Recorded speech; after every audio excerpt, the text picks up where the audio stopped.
na hata jumuiya za kimataifa ili kwa pamoja tuijenge Tanzania. Waheshimiwa wabunge, mkono huo wa urahimu ulileta matumaini kwa nchi. Kabla ya baadhi ya wadau kuamua kuuachilia au kuuputa mkono huo, kwa kuwa wananchi wa Tanzania wamenipa ridhaa ya kuendelea kuongoza nchi hii, sitachoka kunyosha tena mkono wa maridhiano.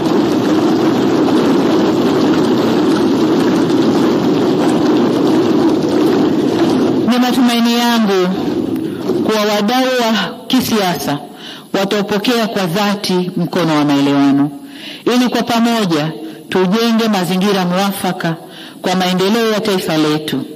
Tutajifunza kutokana na makosa na mapungufu ya taasisi zetu za kidemokrasia. Tanzania ina uzoefu wa miongo mingi ya kidemokrasia na amani. Tanzania ina demokrasia iliyokomaa. Hata hivyo, tunaendelea kuboresha kulingana na mazingira na wakati. Ni jukumu letu sasa kujielekeza kwenye maboresho hayo kwa utashi wetu bila shinikizo lolote. Mheshimiwa Spika, nataka nirudie hapo. Tanzania imekuwa na miongo mingi ya kidemokrasia, limekuwa ni taifa la amani na utulivu wa kisiasa. Neno demokrasia linaweza likatafsiriwa katika nchi yoyote ile, lakini sisi ni wakomavu wa demokrasia. Pamoja na hayo, katika safari yetu ya kuendesha Tanzania kidemokrasia, tuko tayari kujifunza na kujirekebisha. Hivyo basi, niwaombe makundi yote ya Watanzania, hasa vyama vya siasa, tukae pamoja, tuzungumze, tuangalie tumekosea wapi, turekebishe, tuende na safari yetu ya taifa lenye amani na utulivu. Na hayo yatafanyika kwa kufuata mila, desturi zetu, miongozo yetu, kanuni zetu, mitindo yetu ya maisha, na sio kwa shinikizo. Mheshimiwa Spika, kwa kuwa zaidi ya 60% ya watu wa nchi hii ni vijana, tutaweka kipaumbele kwenye sera na programu zitakazopanua fursa za kiuchumi, kutengeneza kazi na ajira, kuongeza wigo wa hifadhi za jamii na kuwajengea kesho iliyo bora. Ili kuhakikisha vijana wanapata nafasi ya kushiriki katika kujenga mustakabali mwema wa taifa letu, tutaweka kipaumbele kwenye ushirikishwaji wa vijana katika masuala ya maendeleo yao. Natambua kumekuwa na majukwaa mengi ya kuwafikia vijana, ila bado shughuli zao zinafifishwa na masuala ya kisiasa, na majukwaa hayo kupoteza malengo na mvuto kwa vijana. Mimi na wenzangu serikalini tumefikiria kuwa na wizara kamili itakayoshughulikia na mambo ya vijana.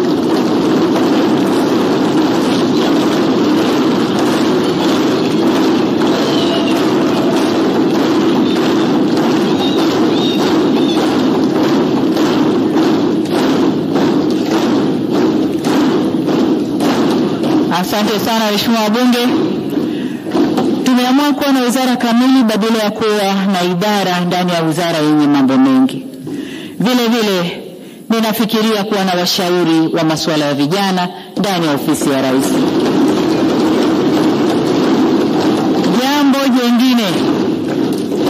Jambo jingine tuliloahidi kulitekeleza ndani ya siku 100 za awali za kazi ni kuchukua hatua za kuongeza mitaji kwa ajili ya shughuli za kiuchumi za vijana na wanawake kwa kutenga shilingi bilioni 200. Serikali inaendelea kuangalia njia nzuri ya kuimarisha mfuko huo kwa lengo la kuongeza ufanisi kwa walengwa. Aidha, kwa kushirikiana na sekta binafsi, tutaanzisha madirisha ya uwekezaji kwa vijana, yani Youth Investment Windows. Madirisha haya yatatoa mikopo nafuu na mitaji ya uwekezaji kwa biashara za vijana. Mheshimiwa Spika, pamoja na hayo niliyoyaeleza, kuna mengi zaidi ambayo tumejipanga kuyafanya katika kipindi cha miaka 5 ijayo.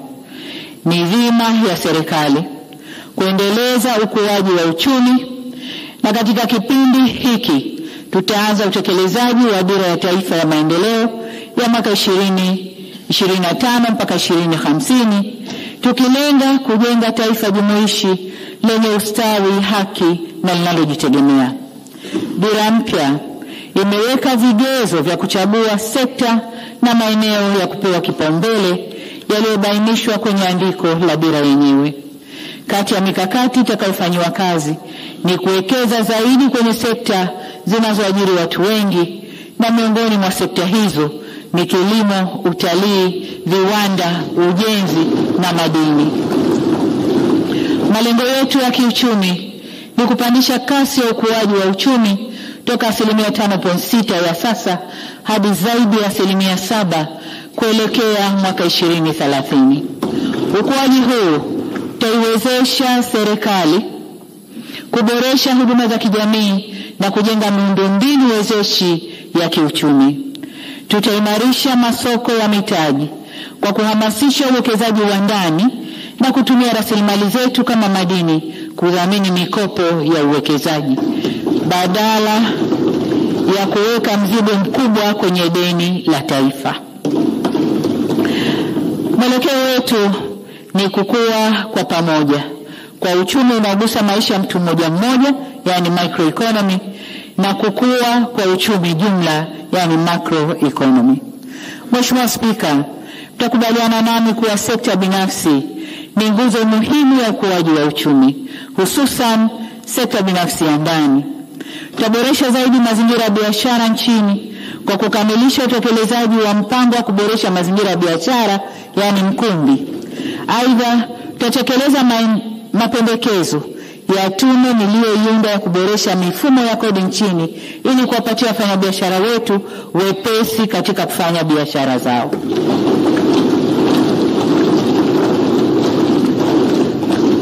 Tutaendelea kuweka nguvu zaidi kudhibiti mfumuko wa bei za bidhaa, ambayo ni hatua muhimu katika kupunguza gharama za maisha ya wananchi. Pia tutaweka motisha kwa viwanda vya ndani ili viweze kuzalisha kwa gharama nafuu na kuuza kwenye soko la ndani na nje. Tutaongeza vivutio vya kikodi na visivyo vya kikodi ili kuchochea uzalishaji na kukuza ushindani wa bidhaa za ndani. Mbali na mikopo, tutafungua fursa mahsusi kuhamasisha vijana na wamiliki wa biashara ndogo ndogo kupata elimu ya biashara na kuweza kujisajili katika mfumo wa kielektroniki wa manunuzi ya serikali, yani TANSIS. Vile vile, kupitia vyuo vyetu vya ufundi stadi VETA, tutaongeza programu maalum za mafunzo ya ufundi stadi na kuunganisha programu hizi na miradi ya kimkakati kama reli ya kisasa, uendelezaji wa bandari, uchumi wa buluu, madini na gesi, ili vijana hawa wapate uzoefu na waweze kuajirika. Kwa watakuwa VETA wanasoma na wanakwenda kufanya mazoezi kwenye miradi mikubwa hiyo. Serikali itaanzisha kanda za kuendeleza ujuzi zitakazowezesha vijana kupata ujuzi unaohitajika katika makampuni ya sekta binafsi na kuangalia uwezekano wa kutoa vivutio maalum kwa makampuni yatakayotoa nafasi nyingi za ajira kwa vijana. Aidha, tutaweka mazingira ya kuhakikisha tunakuza vijana kwenye uongozi kwa kuwezesha vyuo vyetu kufanya mafunzo ya ulezi, mentorship, na ukuzaji wa vijana viongozi.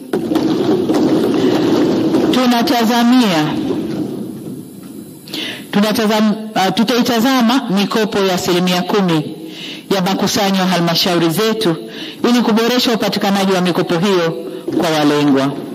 Vile vile, ni vyema walengwa wakajua kwamba fedha hizi ni mkopo na sio msaada, ni mbegu na sio mavuno, na ni mtaji na sio ruzuku. Hivyo marejesho na tija yake lazima ionekane. Matamanio yangu ni kuona ifikapo mwaka 2030 tuwe tumetengeneza wawekezaji vijana ambao watatoa ajira kwa vijana wenzao.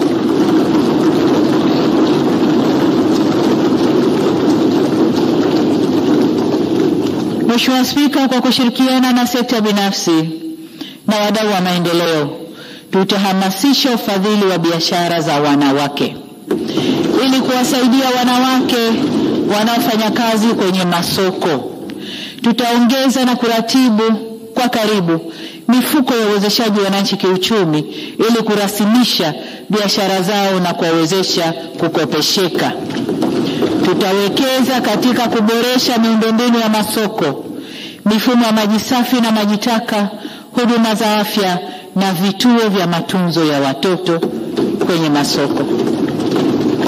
Katika hatua nyingine, tutalipa kipaumbele suala la kutenga maeneo ya biashara kwa wafanya biashara wadogo na wakati, ili serikali iwatambue na kuwarasimisha ili waweze kufanya kazi zao bila bughudha na wachangie kwenye pato la taifa. Kwa rasilimali ambazo nchi yetu imebarikiwa na nguvu kazi kubwa tulionayo, ninaamini tunaweza kabisa kujipanga na kufikia lengo hilo. Kwa kufanya hivyo, ndio tutafikia lengo letu la kuzalisha ajira milioni 8 katika sekta mbalimbali ifikapo mwaka 2030. Mheshimiwa Spika, kwa upande wa huduma za kijamii, maendeleo makubwa yamepatikana kwenye sekta ya maji, ambapo hali ya upatikanaji wa maji ilipanda kutoka 84% hadi 91.6 mijini na kutoka 70.1 hadi 85% vijijini. Tumefikia pazuri kuliko pale tulipokuwa mwaka 2021. Hata hivyo, azma ya serikali ni kufikia 100% ya upatikanaji wa maji safi, salama na ya uhakika. Hivyo basi tunakwenda kuongeza nguvu ili kuyafikia yale maeneo machache ambayo upatikanaji wa maji bado ni changamoto.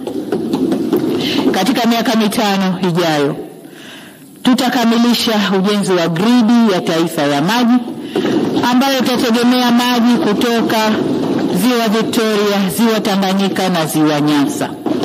Tutakamilisha miradi mikubwa ya maji inayoendelea ikiwemo mradi wa maji ya miji 28 na miradi mikubwa ya ujenzi wa mabwawa, bwawa la Kiwira, Mbeya, bwawa la Kidunda ambalo litahudumia Dar es Salaam, Morogoro na Pwani, na bonde la Rufiji ambayo pia itahudumia Dar es Salaam na Pwani. Vile mradi wa Same Mwanga Korogwe ambao utahudumia Kilimanjaro na Tanga, na upanuzi wa Capri Point kule Mwanza, kwa kuitaja kwa uchache.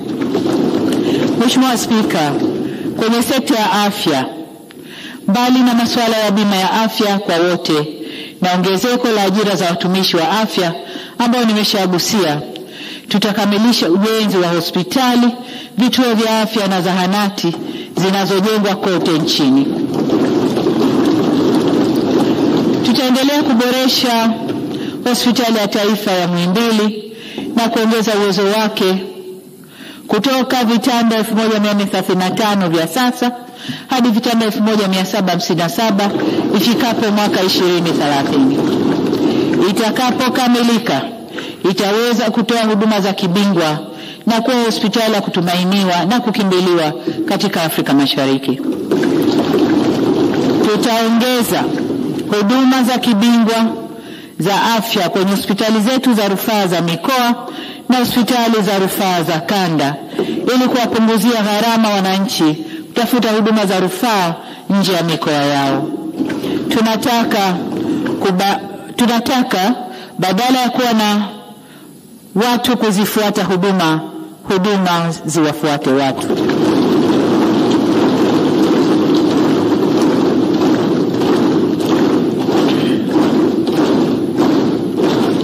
Mheshimiwa Spika, tutaendelea kuwekeza katika kujenga uwezo wa kukabiliana na magonjwa ya mlipuko.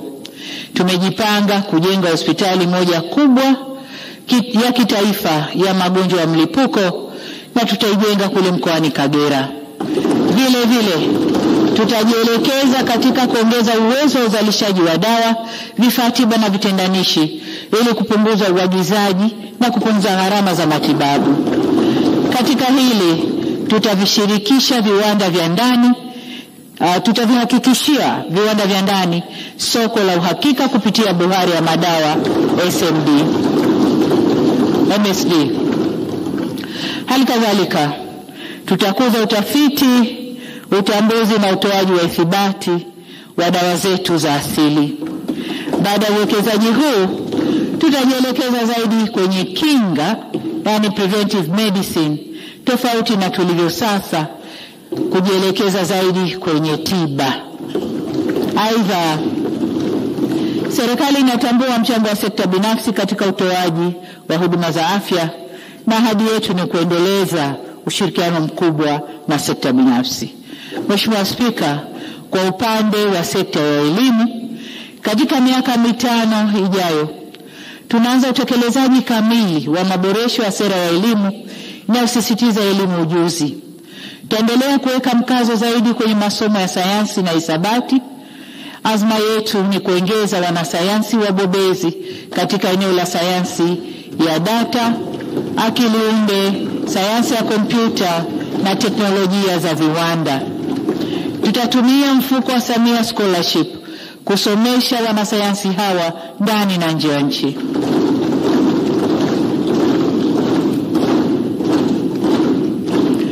Jambo hili litakwenda sambamba na kukamilisha shule maalum za sekondari za wasichana za sayansi na zile za vipaji za wavulana katika kila mkoa.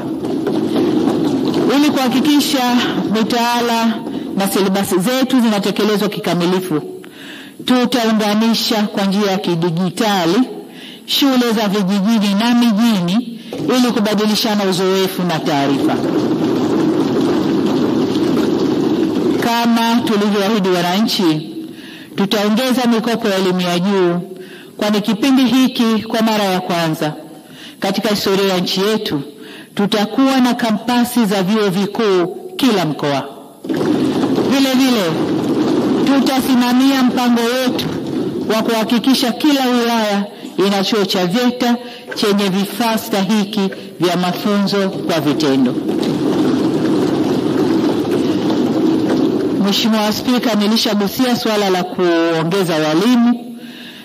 Pamoja na walimu, tunaenda kuwekeza zaidi pia kwenye miundombinu ya shule za awali, shule za msingi na shule za sekondari mpya, pamoja na kuongeza madarasa kwenye shule zilizopo. Tunapotekeleza maendeleo jumuishi, tutaendeleza jitihada tulizozianza za kuweka miundombinu na vifaa kwa wanafunzi wenye mahitaji maalum. Tutatumia masoko ambayo tayari tulishafungua na tutahakikisha kuwa fursa hizi zinakuwa na makubaliano yanayotekelezwa. Mheshimiwa Spika, pamoja na kujitosheleza kwa chakula kwa 128%, kwa sasa mwelekeo wetu ni kuendelea kupiga hatua kwenye uzalishaji wa sukari na mafuta ya kupikia, hususan uzalishaji na usindikaji wa alizeti, chikichi na ufuta. Mheshimiwa Spika, kuna mazao ya biashara ambayo yalikuwa yakifanya vizuri sana na kuwanufaisha wakulima wengi, lakini yameathiriwa ama na bei za soko duniani au wawekezaji waliopewa viwanda vya kuchakata mazao hayo kushindwa kuviendesha vyema viwanda hivyo.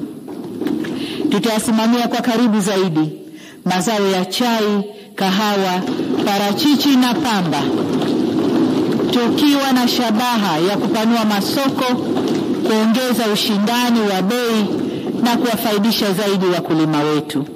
Mheshimiwa Spika, serikali imeanza kuona fursa na kuleta mageuzi kwa sekta ya ufugaji.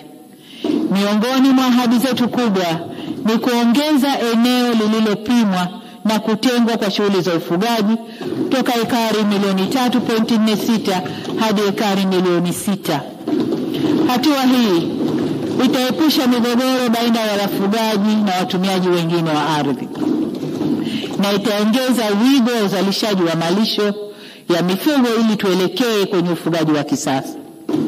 Katika hatua za kufungua masoko ya kimataifa, tutaendeleza chanjo pamoja na utambuzi wa mifugo yetu nchini ili kuongeza ubora wa mazao ya mifugo, tuweze kuingia kwenye kumbukumbu za dunia na kutambulika sokoni.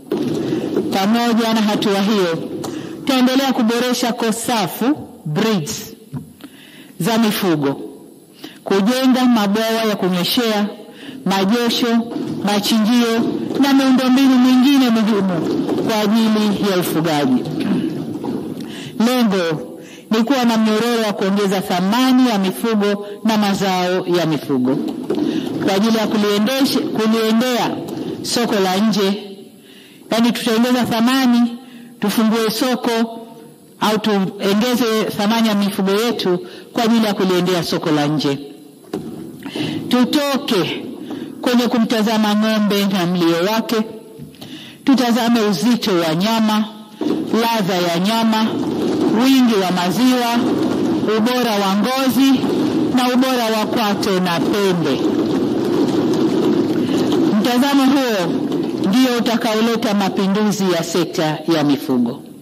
Mheshimiwa Spika, ninywe maji kidogo.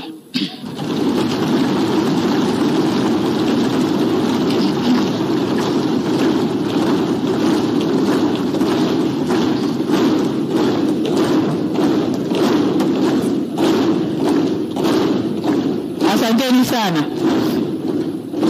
Mheshimiwa Spika, kwenye sekta ya uvuvi tunaenda kuongeza manufaa ya uvuvi wa bahari kuu na kwenye maziwa makuu. Tutakamilisha ujenzi wa bandari ya uvuvi iliyopo Kilwa ambayo itazalisha fursa za ajira takriban 30,000. Tutajenga bandari nyingine ya kisasa ya uvuvi kule Bagamoyo itakayofungamanishwa na kongani ya viwanda vya samaki. Tutafanya mapitio ya utoaji wa leseni za uvuvi kwa lengo la kuifanya nchi yetu kufaidika ipasavyo na fursa za uvuvi wa bahari kuu. Aidha, tutaendeleza utoaji wa mikopo ya boti, zana za uvuvi, makasha ya kuhifadhi samaki na miundombinu ya kukaushia. Vile vile tutawekeza zaidi kwenye vizimba na mabwawa ya kufugia samaki na kuwawezesha wananchi wengi zaidi kuongeza kipato na kujikwamua kiuchumi. Hili litakwenda sambamba na kutafuta majawabu ya teknolojia ya chakula cha samaki ambayo imekuwa ni changamoto kubwa kwa wafugaji wa samaki. Tutalipa kipaumbele suala la maendeleo ya uchumi wa buluu za sekta ya viwanda nchini. Hivyo tumejiweka itakapofika mwaka 2030. Katika kipindi kilichopita tuliweza kuanzisha kongani kubwa za viwanda na kuvutia wawekezaji wengi zaidi, kiwemo kongani ya viwanda ya Kwala ambayo itakapokamilika itazalisha ajira 100,000 na hizo ni za moja kwa moja na zisizo za moja kwa moja ni ajira 500,000.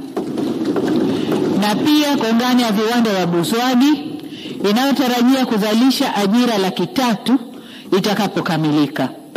Tutaongeza kongani nyingine mpya na ya kisasa kule Bagamoyo ambayo nayo inatarajiwa kuzalisha ajira nyingi kwa vijana wa Tanzania. Tunapoanza safari ya muhula wa pili wa miaka 5 ya awamu ya 6, tunajipanga kuweka kongani za viwanda katika kila wilaya ili tuongeze thamani ya mazao ya kilimo, uvuvi, mifugo na madini tunayozalisha huko,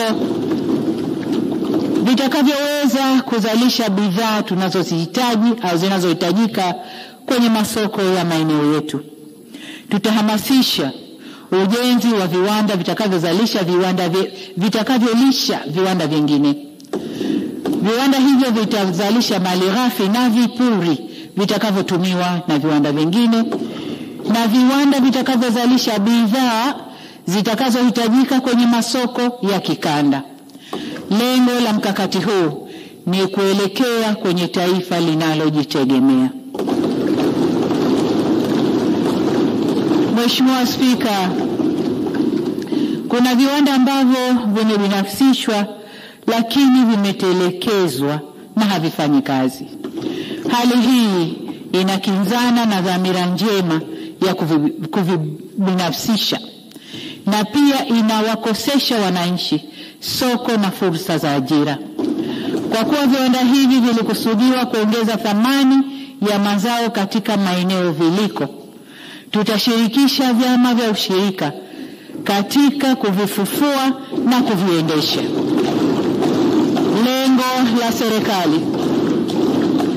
Lengo la serikali ni kuona kuwa ushirika una uwezo wa kusambaza pembejeo, kuzalisha zaidi, kuendesha viwanda vya ongezaji thamani ya mazao na kutafuta masoko pia. Ili kulitekeleza vyema ajenda yetu ya uchumi wa viwanda, tutaendelea kuimarisha miundombinu wezeshi ya umeme, maji, bandari, reli na barabara kwa ajili ya usafiri na usafirishaji wa malighafi na bidhaa. Tutafanya mapitio ya sera na sheria zetu za biashara ili kujenga mazingira wezeshi na bora ya kuvutia biashara na uwekezaji. Vile vile tutaungana na majukwaa ya kimataifa ya uwekezaji barani Afrika na duniani kuiweka Tanzania katika nafasi ya kuvutia wawekezaji wakubwa duniani ili kufungua rasilimali zetu. Mheshimiwa Spika, Tanzania imebarikiwa sana na madini ya aina mbalimbali.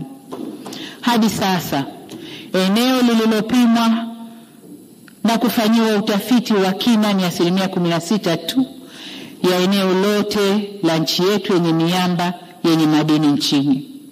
Kazi yetu miaka inayokuja ni kuhakikisha madini haya yanawaletea maendeleo wananchi na kuwainua kiuchumi.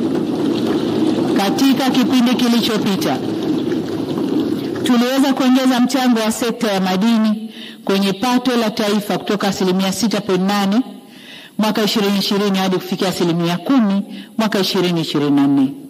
Hatua hii inamaanisha madini yanachangia zaidi mapato kwa wananchi, makusanyo kwa serikali na uwekezaji kwenye huduma za kijamii.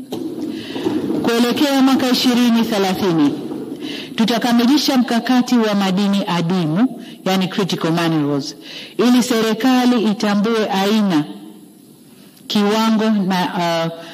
ya madini, viwango vya madini na maeneo madini yalipo. Kwa kuwa madini ya kimkakati ndiyo yanayohitajika zaidi duniani, tutaongeza umakini katika kusimamia uwekezaji katika madini hayo. Katika jitihada zetu za kuendeleza sekta hii ya madini, tutapitia upya leseni zilizotolewa ili kubaini leseni ambazo hazijaendelezwa na kuchukua hatua ya kuzitoa kwa wachimbaji wenye nia ya dhati ya kufanya uendelezaji wa maeneo husika. Mheshimiwa Spika, wachimbaji wadogo wamekuwa nguzo ya kutegemewa katika sekta ya madini nchini. Hivyo basi tutatenga maeneo maalum kwa ajili yao, tutawapatia leseni na tutawaendeleza kwa kuwapa mitaji na mitambo ya uchorongaji pamoja na kuwapatia taarifa sahihi za kijiolojia. Aidha, tutaendeleza utaratibu wa Benki Kuu kununua akiba ya dhahabu kutoka kwa wachimbaji wadogo na wakati walio na leseni halali kutoka Tume ya Madini. Tunafanya hivi ili kuwahakikishia wachimbaji kuwa na mnunuzi wa uhakika, kupunguza utoroshaji wa madini na pia kurasimisha biashara ya uchimbaji kwa vijana wa Kitanzania. Mheshimiwa Spika, tutaendelea kuimarisha masoko ya madini na vito. Kipekee kwa madini ya Tanzanite, tunaenda kumalizia jengo la Tanzanite Exchange Center katika eneo la Mererani. Mbali na kuwa nchi yetu ni mzalishaji mkubwa wa madini haya, tunataka ifikapo 2030 Tanzania iwe kituo kikuu cha uzaji wa madini yote katika ukanda wa Afrika Mashariki na Kati. Hatua nyingine muhimu katika kuongeza mchango wa sekta ya madini katika maendeleo ya nchi ni kusimamia uongezaji wa thamani wa madini haya hapa nchini. Tunadhamiria kuwa na kiwanda cha kuchenjua madini, yani multipurpose refinery, ifikapo mwaka 2030. Tutaondokana na kusafirisha makinikia kwenda nje ili tuokoe ajira ambazo tumekuwa tukizipoteza.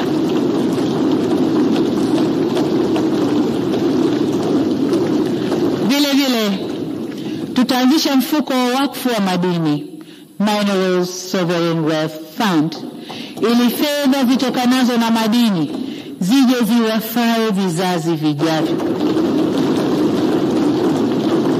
Tunafanya hivyo tukitambua kuwa madini si mahindi kwamba ukiyavuna utatenga mbegu ili uyaoteshe tena.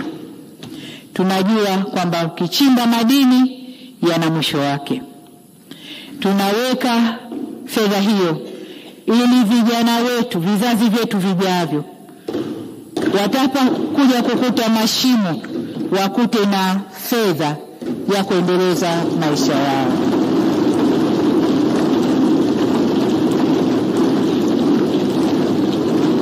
Mheshimiwa Spika, Tanzania imejaliwa na vivutio vingi vya utalii ambapo sekta hii na mchango mkubwa sana kwenye uchumi. Tunapoelekea 2030 tutaendeleza kuikuza zaidi sekta hii, tukilenga kufikia watalii wa ndani na nje milioni 8 ifikapo 2030. Tunaamini kwamba kutokana na wingi na ubora wa vivutio pamoja na utajiri mkubwa wa kiutamaduni tunaweza kufikia lengo hili. Sasa ili kukuza utalii, tutafungamanisha vivutio vya utalii ili mtalii atumie siku nyingi zaidi akiwa nchini Tanzania. Vile vile tutaboresha vyuo vyetu vya utalii na ukarimu kwa kuongeza idadi ya watoa huduma wenye weledi katika fani zote kwenye sekta hii ya utalii na ukarimu. Sekta hii nayo ni sehemu muhimu ya mpango wa kuzalisha ajira kwa wananchi na kutuongezea akiba ya fedha za kigeni. Tutaendeleza pia jitihada za uhifadhi na utunzaji wa maliasili sambamba na kupambana na ujangili. Aidha, hatuna budi kuongeza nguvu kabiliana na changamoto ya wanyama waharibifu inayowakabili jamii mbalimbali zinazopakana na hifadhi kote nchini.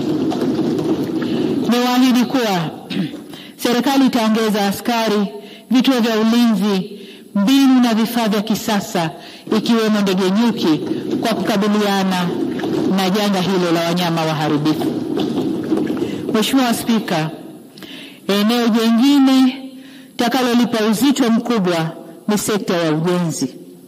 Kipaumbele chetu kitakuwa kukamilisha miradi mbalimbali ya ujenzi wa barabara ambazo tayari zimeanza na zinaendelea. Tutaongeza kasi ya utekelezaji wa miradi ya barabara kupitia TANROADS ili tufikie lengo letu la kuunganisha wilaya zote na makao makuu ya mikoa yao kwa kiwango cha lami. Kwa jiji la Dar es Salaam kwa umahususi wake, tutaboresha barabara kuu kwa kujenga barabara za juu katika makutano ya barabara katika maeneo ya Moroko, Mwenge, Magomeni na Tabata, na ujenzi wa awamu zilizobaki za miundombinu ya mabasi yaendayo haraka tunakwenda kuyamalizia. Tutajengea uwezo UDART ili iweze kusimamia vyema uendeshaji wa mabasi haya. Tutakamilisha pia ujenzi wa daraja muhimu, daraja la mto Msimbazi. Mheshimiwa Spika, tutaongeza pia bajeti na uwezo wa TARURA kuboresha barabara za ndani na za vijijini ili kuhakikisha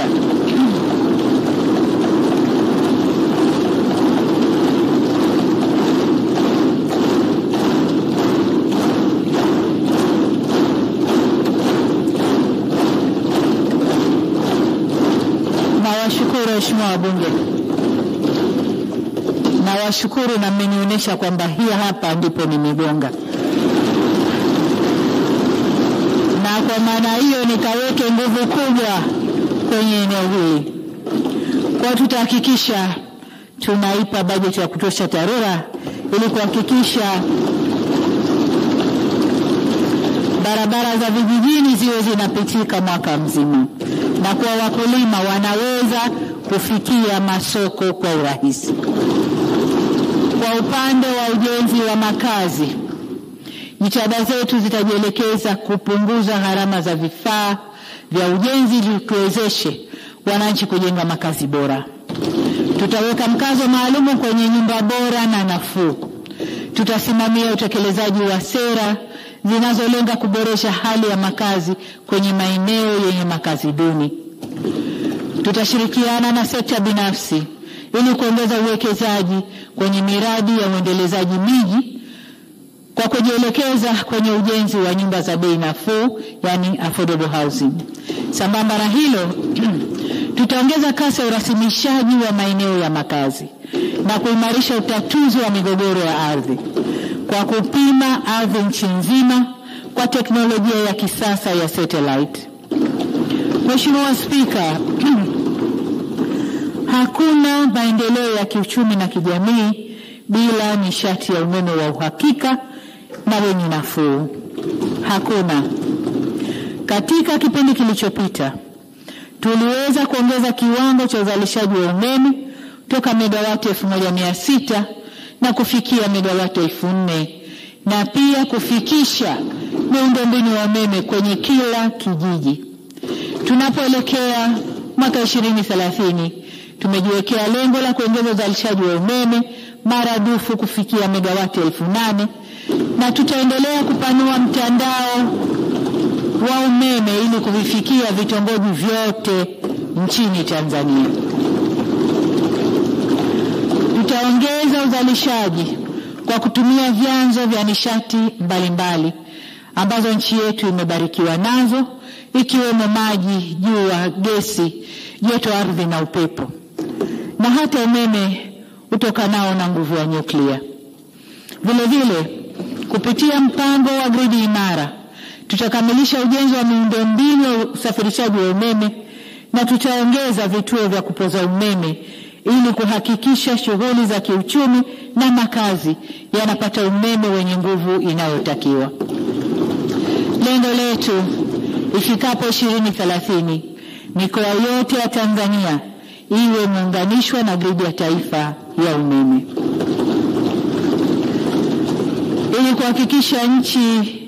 kuihakikishia nchi usalama wa nishati ya mafuta, tutaboresha miundombinu ya kupokea na kuhifadhi mafuta katika bandari zetu na maeneo ya kimkakati. Tutasimamia utekelezaji wa mkakati wa nishati safi ya kupikia. Lengo ni kufikia 80% ya Watanzania wanaotumia nishati safi ya kupikia ifikapo mwaka 2034, hatua itakayopunguza uharibifu wa mazingira na kulinda afya za watumiaji. Kwa upande wa gesi asilia, Mheshimiwa Spika, nataka niwatoe hofu waheshimiwa wabunge kwa tupo kwenye hatua nzuri ya majadiliano